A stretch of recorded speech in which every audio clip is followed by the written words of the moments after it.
ለማስታወስ ያክል ትላንትና ማታ ማንቸስተር ዩናይትድ በቀድሞ አለቃ በሮበን አሞሪም 4-2 ተሸንፏል። ሮበን አሞሪም ማሸነፍ ፈልጌ አይደለም፣ ግን በተቃራኒ በወዳጅነት ማንቸስተር ዩናይትድ መቅጠም ፈልጌ ነበር። እሱንም አድርጌ ተሳካልኝ። 4-0 አሸነፍኳቸው።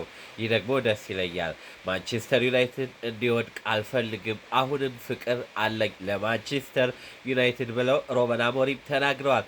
ግን ቢሆንም ማንቸስተር ዩናይትድ ማሸነፍ ደስ ይላል።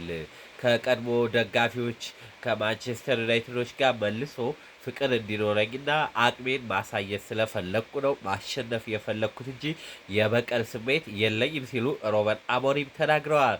በሌላ በኩል ደግሞ የማንቸስተር ዩናይትድ አሰልጣኝ ማይክል ካሪክ ሲናገሩ ምንም መዋሸት አያስፈልግም። እኛ በዚህ አቋም ደካማ አቋም ነው ያሳየ ነው።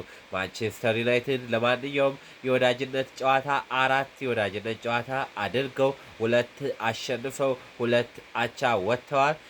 2 ደግሞ ተሸንፈዋል። 6 በአጠቃላይ የወዳጅነት ጨዋታቸው ጥሩ አቋም አላሳዩም። ለማንኛውም ሲናገሩ አቋማችን ጥሩ አይደለም። ብሩኖ ፈርናንዴዝም ምርጥ አልተጫወተም። አንድሬ ሳንቶስም ዝም ብለው ነው የገቡት። ኮቢ ሜኖ ነው ተሽሎ የነበረው። ለማንኛውም ማንቸስተር ዩናይትድ በኤሲ ሚላን 4-2 ተሸንፏል።